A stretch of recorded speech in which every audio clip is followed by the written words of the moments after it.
requirements for unvaccinated employees at Billings Clinic. Very anxious and very nervous and frustrated with all of this. We know that this causes anxiety for people, with the understanding that, that this is a federal regulation and requirement. It's a decision drawing mixed emotions for many. Plus, texting 911. You can't put a price on somebody's emergency. A new system in Hardin will allow you to contact emergency dispatchers without making a call. And the conversations get heated at the Montana GOP convention. The radical elements are causing a lot of Americans to say we don't want that heavy-duty partisan politics. So if we don't want heavy-duty partisan politics, what do we want? From abortion to elections, we'll break down the party's controversial platform for the next legislative session. The MTN News starts right now. Good evening, everyone. Thanks for joining us on this Thursday. I'm Russ Riesinger. As COVID cases continue to rise here in Yellowstone County, Billings Clinic has begun to tighten requirements for unvaccinated employees. Last week, the county saw 355 new cases and now currently has nearly 500 active cases, the most in Montana. Well, per new guidelines, the hospital is now mandating all unvaccinated employees receive weekly testing or wear an N95 mask. And as our Haley Monaco found out, that decision is drawing some backlash.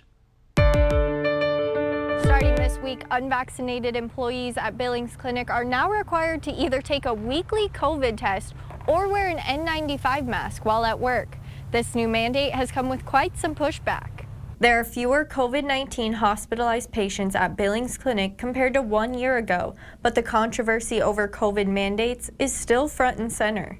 This was the scene Thursday, outside the hospital, a small protest in support of unvaccinated hospital employees. A little something we could do to show our support for our mom and wife who works here and all the others that are working hard.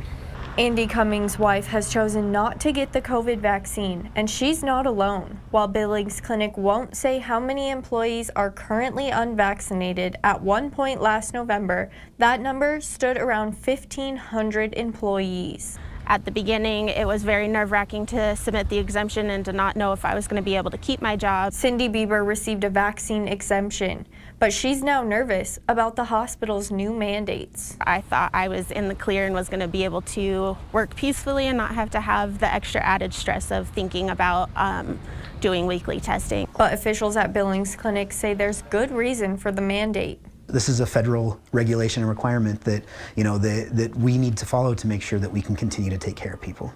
COVID cases are once again climbing in Yellowstone County, and the mandate is in line with guidelines from the Centers for Medicare and Medicaid Services, which ensures federal funding for the hospital. What this really means is, at the end of the day, Billings Clinic's mission is to take care of sick people, heal them, take care of those Medicaid and Medicare patients or anybody else who comes through our doors. And following these regulations is one of the ways that we can ensure we continue to do that. Laura Kirschman did get the vaccine, but even she has some concerns with the policy. If we're going to do weekly testing, it should be for all employees, not just unvaccinated employees. It's a change certainly stirring up a lot of controversy, as this hospital and others continue to grapple with what to do about unvaccinated workers in the healthcare setting. In Billings, Haley Monaco, MTN News. Tonight, we're learning more about the man killed in Tuesday night's motorcycle crash on the western edge of Billings. It's an accident that not only left a family devastated, but another man facing serious charges. Our Phil Van Pelt has the latest. I'm here at the intersection of Moult Road and Masters Boulevard, where Aaron Lertz's life tragically came to an end Tuesday night when he was hit by a drunk driver. He will be remembered by many. Aaron Lertz was a single father to several children and a decorated Marine who served his country in Afghanistan. But on Tuesday night, Aaron's life was cut short. At around 9 p.m., police say a suspected drunk driver, 40-year-old Kevin Welter of Billings, turned in front of Lertz's motorcycle. The illegal turn cost Aaron his life and flipped his family's lives upside down. Kevin Welter was arraigned Tuesday on a charge of vehicular homicide while under the influence. As for Lertz, we spoke with several close friends today who didn't want to speak on camera. One told us Lertz was a man of grace and understanding, a man who valued family above all else. In Billings, Phil Van Pelt, MTN News. Another hot and dry day today. I'm meteorologist Matthew Hidalgo filling in for Ed McIntosh tonight. I want to start off with a little bit of weather history for you. So on this day, back in 2010, a severe thunderstorm produced nearly an inch of rain here in Billings. And speaking of those hot temperatures, again on this day back in 1931, Red Lodge recorded its all-time record high of 101 degrees. And we are going to continue to see those hot temperatures as we move into tomorrow. Sunny and hot is the forecast for tomorrow. I'll dive a little bit deeper into that with the main forecast, but we could see some changes on the way. Slightly cooler temperatures and chances of some precipitation. Stick around. Again, I'll dive deeper into all of your forecast details, which will be coming up here in just a little bit. The Montana GOP adopted its party platform at a conference in Billings this past weekend, and heated discussion broke out on the topics of abortion, elections, and legislative accountability. MTN political reporter Ashley Nerbovic has more. Rather than saying we support a complete ban on elective abortions, I would urge to say we oppose elective abortions. We support a ban on on elective abortion, with the exception of cases of rape or incest, or when there exists an imminent threat to the life of the mother. What makes this language even harder for me is in the case of rape and incest, because I do not believe that the baby should be responsible for the sins of another person. Conservatives met in Billings last week to hammer out the party platform, articulating stances on major issues such as education, taxation, and natural resources.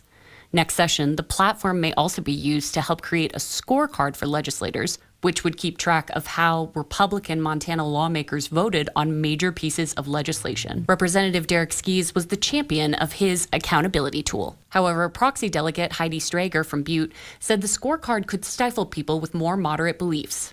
We don't want to compel people into supporting what they might disagree with. Skees acknowledged that people don't like extreme politics, but the scorecard could be considered a solution. The radical elements are causing a lot of Americans to say we don't want that heavy-duty partisan politics. So if we don't want heavy-duty partisan politics, what do we want? Then we should govern by principle. That's what everyone's telling me. Both the party and the candidates should label what they stand for, and when they get to Helena, follow through on what they told voters they would do, Skees said. Well, when you say let's label what we stand for, wouldn't you say that you stand for the extreme conservative side? No. I don't think that's extreme at all. You don't think that you were one of the more extreme people? Well, yes, because I'm an unapologetic conservative, yes. It's because I don't take any crap. During the about 5 hours discussing platform language, delegates more than once booed moderate views, while more extreme views drew contempt from even other conservatives, such as Representative Bill Mercer, a Billings Republican, who mocked a line in the National Affairs section about January 6 defendants. So it refers to people being held in indefinite detention. Let me quickly say how the criminal justice system works. Mercer, the former U.S. Attorney for Montana, described the process of a typical federal criminal case, including how and when people are released from prison. When another delegate got up to rebut Mercer and restated the belief that prosecutors are depriving January 6 defendants of due process, Mercer rolled his eyes. When the topic of how to count ballots arose, Hamilton Republican Representative David Beatty said the unfounded attacks on Montana's election system does nothing but degrade people's confidence in the fundamental process of voting. If we're a conservative party that wants to maintain our institutions, we should quit throwing gasoline on the fire. Thank you. However, Senator Teresa Manzella said her inability to understand the technology involved in voting machines makes it tough to call the process transparent. I can admit that I'm so ignorant about this subject that I don't even know what I don't know, and I think most people fall into that category. In the end, delegates voted to make it a party priority to convert back to a non-digital voting system. In Helena, Ashley Nerbovic, MTN News.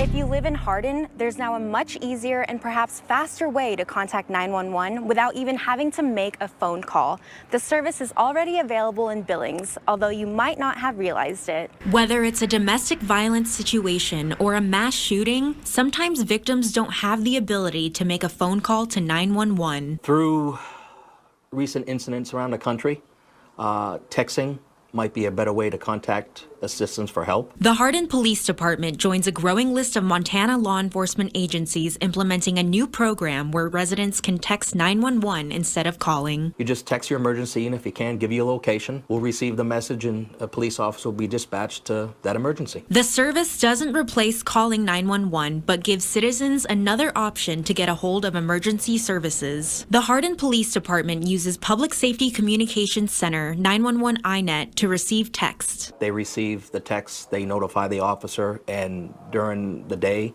from 8 to 5, Monday through Friday, we also monitor it. The department also created an entirely new position for monitoring texts, a terminal agency coordinator. With the new position that we just hired, TAC administrative admin assistant, so he monitors it during the day. The idea is nothing new. The city of Billings has been using the text to 911 service for 5 years now, although many residents still don't know it exists. I thought it would take off a lot more than it did, and a little bit more than we used to, but still not nearly as much as I thought it would. While Love believes many still don't know that you can text 911, he says the service works especially well in domestic violence situations where victims don't want to be heard by their assailant. There is some delay with the text to come through and for it to go back, so if you do text us, it's not like we're ignoring you. There's just a delay in the network. Either way, when you contact 911, make sure to provide your location so officers know where to find you. When silence is a must, this will work out well. In Hardin, Alina Howder, MTN News. Well, still ahead on the MTN 530 News here on Q2, we'll head out and about to a state park with many stories to tell. And later, beautifying Billings, a Magic City art teacher climbing the ladder to achieve her dreams. The MTN 530 News continues right after this.